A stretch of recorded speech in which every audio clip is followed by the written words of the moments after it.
Hello, chess friends, and welcome to Jozarov's chess channel. And I have to sadly to inform you that my club colleague, my friend, one of the best chess players from my hometown, Križevci, Robert Šanta, has passed away at the age of at 44, and I'm really sad.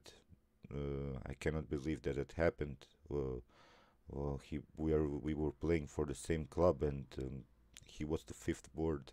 I'm the sixth board in the club, and we were sitting next to each other for a long time now. And he's, I will really miss him. He's one of the, as I said, one of the best players here from my hometown, and I cannot believe that it happened. Um, I don't know. I didn't know if I should make a video about Robert, but you know, the problem is Robert is gonna be buried today, and I really wanted to leave him at least just another day through this video. I wanted to show you a game of him, and I wanted to show you that he existed, that he was my friend, and I don't know what to say. I'm really sad. I'm missing words here, but I really wanted to know that he was playing chess, that he was a great guy. He was one of these guys that you want to be around you. He had a sort of an enormous laugh. When he was laughing, you can hear him 2 blocks further. He was unbelievable guy. He was the good spirit of our club. He was always in a good mood. If you lose against him, if you win against him, he always stayed correct to the game.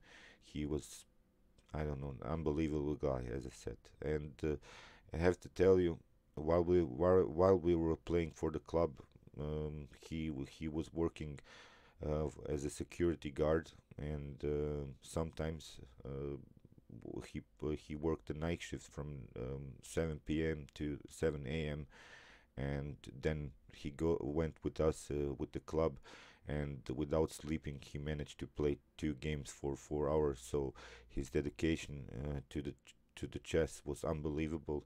He stayed really correct to all of the players that he played against, and as said, he was an unbelievable guy, and I really want to honor him through this video. So the game that I wanted to show you by him, I wanted to show you because I wanted to see how strong he was in chess, and the game that I wanted to show you, it's a game played by Marian Belani, also chess player here from my hometown, and the game was played in 2008. And this year is something special for me because in that year I got back to the chess, and Marian Belani and Robert Šanta were the best players here in my hometown, and I really want to play at least as strong as they were, and I really looked up to them, and they were really the best players. And here Robert Šanta managed to really play the great game against candidate master Marian Belani. So Robert was a national master. Maybe if if he could have maybe gone further, maybe he could have even go to the FIDE master title. But you see, with the work he had a tough work, and um, well, I think he was FIDE master at least material. So let's see the game. Here Robert Šanta with the black pieces. We had here d4, knight on f6, c4, and now e6. The Nimzo Indian, knight on c3, now d5. Still common theory. Now the game transposed into this queen's gambit declined. Bishop on g5, and now c6, fixing the position around the square d5 very well. We are transposing into this so-called semi-Slav setup here. We have c takes d5, and now e takes d5, the exchange variation here in the center. So queen on c2, a common move here by white, preparing e3, bishop on d3, creating sort of an attack on the h7, supported with this bishop with some spinning ideas here. So here, that's why bishop on e7, e3, and now knight from b to d7. Bishop on d3, of course. Now white has a really flexible position with knight on f3. White can castle here, maybe kingside or even queenside. And here Robert goes for the attack. That's his style. He doesn't want to doesn't want to wait here, because white has built so far a very nice attack here. So that's why h6, h4, and now g5. Simply straightforward. That's the game, how Robi liked it here. Bishop on g3, and now knight on h5.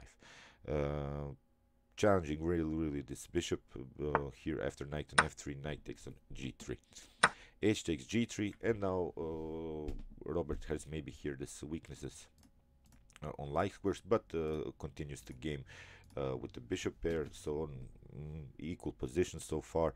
Here, of course, white has again the flexibility to maybe stay in the center here, but that in the continuation of the game, Robi will punish white's king in the center. So bishop on f6, also very important move. Transposes this bishop to another diagonal, but stays also on the defense of this g5, because there are always tactical possibilities with knight on g5. Then you cannot take because of the pin by the rook. So maybe also Robi's idea was here to transpose the bishop on a more active diagonal here on g7, creating sort of a fianchetto, and perfectly nice move here, bishop on f6. Bishop on f5, played by Marian Belani. Here knight on b6, and now we have g4. So white is trying here to fix the position on the light squares, because the light squares, of course, that are the main problems here for Robert. So that's why here bishop takes on f5, g takes f5, and now g4. Again, straightforward move by Robi, really strong, because now after g4 we have also the possibility to play g3, sort of a sacrifice of the pawn, but this g3 would really weaken here the pawn structure around the king.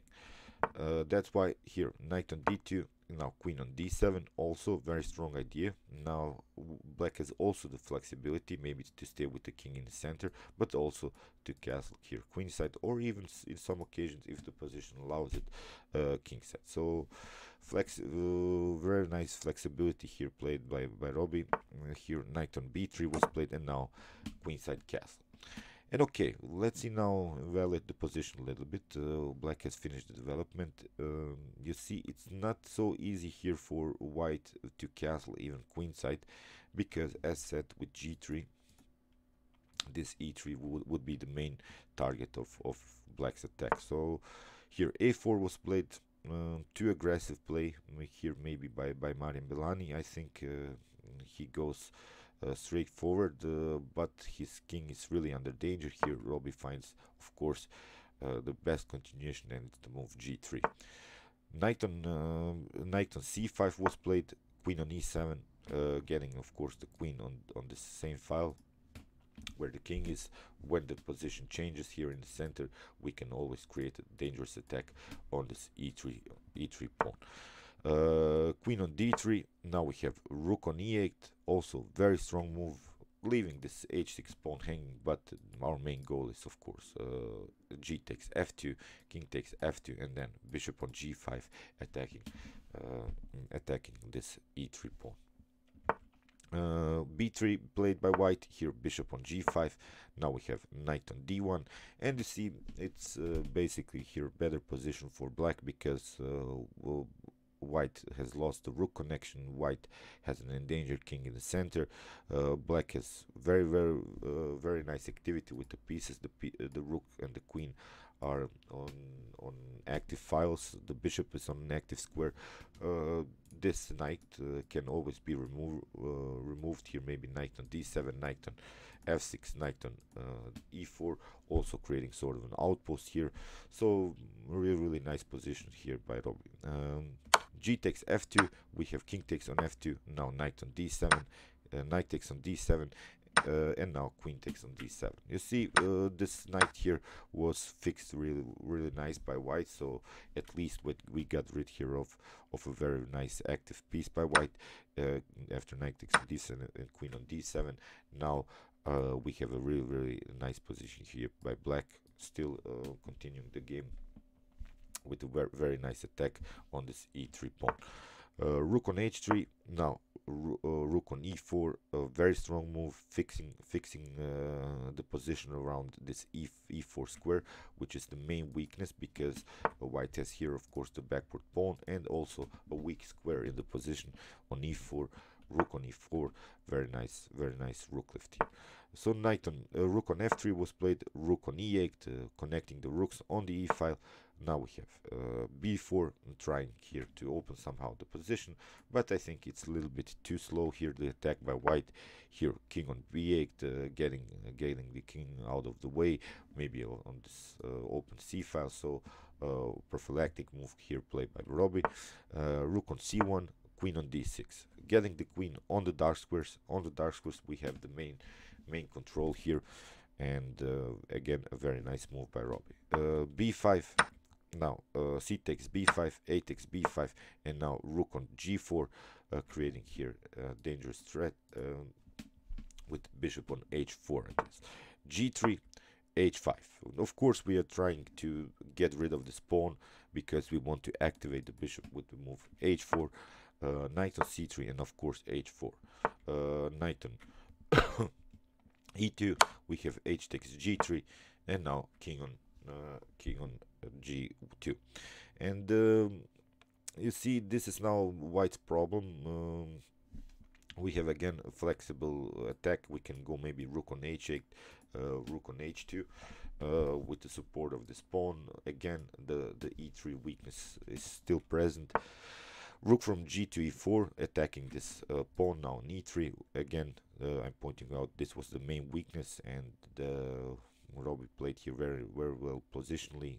He created these weaknesses, and white couldn't handle it. Rook on c3, rook takes on e3, rook takes on e3, and now queen on c2. Now queen on d7, of course, protecting this very important c8 square, b6, and now even a takes b6. So it's always good to have this kind of a pawn structure around the king when your opponent is attacking you with the rook and the queen, because there are no clear threats here anymore for white. Black has solved all the problems around the king, although it seems a little bit awkward, but still white has to worry about this pawn. And here after knight takes on g3, we have rook takes on c3, queen takes, and now bishop on h4, attacking this knight, which is the main defender here of this f5 pawn. Queen on b4, bishop takes on g3, king takes on g3, and now even queen takes on f5. After queen takes on g6, here very strong move, queen on g6. Of course white has to trade off the queens. Queen takes g6, f takes g6, and now after king on f4, queen on c7, king on e5, and now king on c6. And in this position white resigned, because we have now two pass pawns which are uncatchable for white's king. Okay, you saw how Robi played the game. He was, as I said, one of the best players here in my hometown, and I was really honored to have the opportunity to play with him, to learn from him, because as I said, I was getting back to chess in 2008. And I wanted to tell you also a story. When I joined the club here in Žabno, that I'm playing in the second Croatian league, I was really kind of nervous. I was really nervous, and I had the completely winning position, and Robi sort of sensed that I was nervous, and he came up to me and he said, "Just stay calm. You're the better player. Just continue to push." And he gave me some good words, and I managed to win the game. He managed to calm me down, and that's how much of a friend he was. And as I said, I was really honored to play on his side.